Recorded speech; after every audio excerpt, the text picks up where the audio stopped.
আজকে হচ্ছে আমরা একদম আস্ত লইট্টা শুটকি রান্না করতেছি আর কি। আস্ত রসুন পেঁয়াজ টেয়াজ দিয়ে এইভাবে রান্না করে আপনারা একবার খায়া দেখবেন, এটা খেতে খুবই মজা আর কি।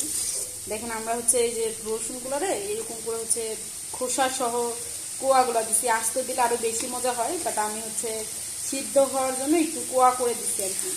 প্লাস হচ্ছে আমি এই যে পেঁয়াজগুলো রে এইভাবে হচ্ছে একটু বড় বড় করে রিং সাইজ করে কেটে দিয়েছি। এই যে রিং সাইজ নয়, এটা কিউব করে আর কি কেটে দিয়েছে যে। আর শুটকিগুলোও কিন্তু একদম মানে একটা শুটকি 2-3টা করে কেটে নিয়েছি, একটু বড় বড় ছেঁচি নাই কিন্তু। অন্যবার কিন্তু আমরা ছেঁচে দিই, কিন্তু এবার আমরা একদম কেটে দিছি। আর এইভাবে শুটকি রান্না করলে খেতে অনেক মজা হয়। আপনারা চাইলে আমরা রেসিপিটাও শেয়ার করতে পারি, এটা খেতে অনেক বেশি মজা। আপনারা অবশ্যই একবার ট্রাই করে দেখবেন। আর হ্যাঁ, শুটকি খেতে কে কে ভালোবাসেন সেটা অবশ্যই কমেন্টে জানাবেন। আর হচ্ছে শুটকি রান্নার পরে এরকম করে অল্প একটু লেবু এরকম করে একদম লাস্টের দিকে, মানে জাল বন্ধ করে মোটামুটি বলা চলে, একটু লেবুর রস দিয়ে দিলে এটার স্বাদটা একদম ব্যালেন্স হয়ে যায় আর খেতেও খুব ভালো হয় কিন্তু। আমি একটু লেবু দিয়েছি আর একদম রান্না আমার শেষ। চুলা কিন্তু আমি অলরেডি বন্ধ করে দিচ্ছি। তো এই যে